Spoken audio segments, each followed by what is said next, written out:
Umar ibn al-Khattab radiallahu anhu. Can anyone tell me how he passed away? He was stabbed while he was leading the prayer. Alright, he was stabbed while he was leading the prayer. The narration goes on to tell us that Umar radiallahu anhu has this big open wound. He has literally a hole in his stomach. And he's lying there and he's bleeding out and he's fading in and out of consciousness. And then while he's in that state and in that condition, he hears the call, the adhan for prayer. And he starts getting up. Everyone around him is like, oh, wait a second, where do you think you're going? He says, I have to go pray the adhan. I have to go and pray, it's the adhan. And he said, you're dying. You have a hole in your stomach. What do you mean you're going to go pray? And he says that, I remember the Prophet ﷺ telling me that there's no deen for the one who doesn't pray. That the salah is like the head and the body. I have to go and pray.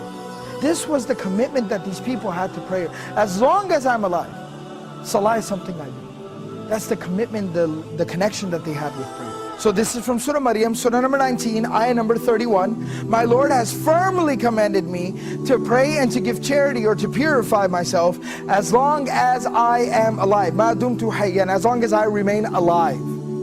This is a statement of Isa alayhi salam. This is a very powerful reminder about our approach to prayer and how we approach prayer and how we perceive and think and how we implement prayer in our lives. You see, we're supposed to pray, it's saying, as long as I am alive. Till my last breath, I am committed to salah, to prayer. Now what does that exactly mean? It means no matter what comes up, prayer is something that I will hold on to till my last breath. I will concern myself with till death. And the Prophet ﷺ demonstrated this. He lived this. Now this isn't just theory, this isn't something just fancy to say. It's not just a fancy slogan. The Prophet ﷺ lived it. You know, about a week before the passing of the Prophet ﷺ, he fell very ill. He became ill. And the Prophet ﷺ was incapable of standing up and even walking on his own very soon after. So the Prophet ﷺ, what he did, Prophet ﷺ would send for two Sahaba. They would come to his home and they would carry him. He'd put his arms around their shoulders and they would literally carry him to the prayer like this. But he'd still go for prayer in this condition. He'd still go to pray like this.